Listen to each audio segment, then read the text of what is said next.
Pria itu hanyalah seorang petugas kebersihan di arena bela diri. Namun dia memiliki keahlian bela diri yang luar biasa. Saat sikunya tidak sengaja menyentuh kantong pasir. Akibatnya, Zhang Wuji, apa yang terjadi? Aku tidak bermaksud melakukannya. Aku tidak sengaja menyentuhnya. Bagaimana mungkin kamu bisa merobek kantong pasir dari belakang? Ini butuh bakat yang luar biasa. Saat semua orang saling berbisik, dan saat kebingungan melanda, Xiao Mei tiba-tiba muncul. Dia mengajak pria itu pergi. Pria itu mengikuti Xiao Mei masuk ke dalam sebuah kamar. Namun Xiao Mei tetap diam. Dia perlahan melepaskan pakaiannya di depannya. Dengan langkah ringan masuk ke dalam bak mandi.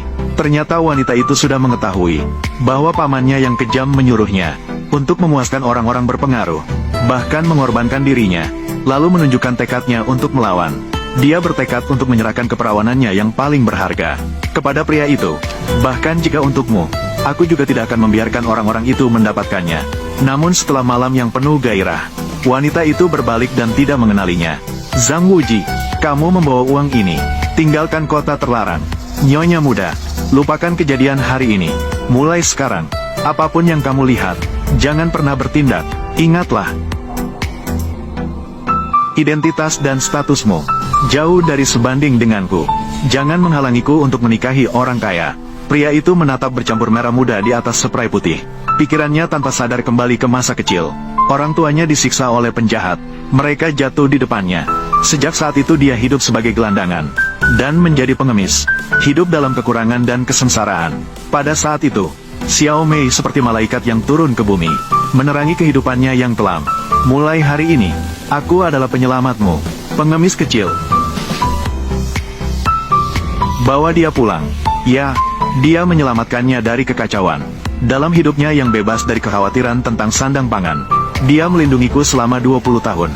Bagaimana aku bisa membiarkanmu menikahi orang yang tidak dicintai? Dia bertekad pada hari perebutan. Dia bisa menyelamatkan Xiao Mei. Hari perebutan akan segera tiba. Xiao Mei tidak menyadari bahwa orang jahat ini menjual negara untuk keuntungan pribadi. Dia akan menyerahkan Xiao Mei kepada orang kecil ini. Dia bahkan dengan bangga menyatakan, wanita hanya sebagai alat tukar. Apalagi, anjing yang kalah tidak berhak berbicara. Maka aku pasti memilikinya. Xiao Mei yakin takdirnya harus dipegang oleh dirinya sendiri. Maka dia mengabaikan perlawanan orang lain dan turun sendiri. Tuan, sesuai dengan aturan keluarga Qin, siapapun bisa naik ke atas panggung. Tentu saja termasuk aku. Apakah kamu tahu, naik ke atas panggung sama dengan menandatangani perjanjian hidup dan mati. Di atas panggung hanya tentang hidup dan mati. Lalu bagaimana?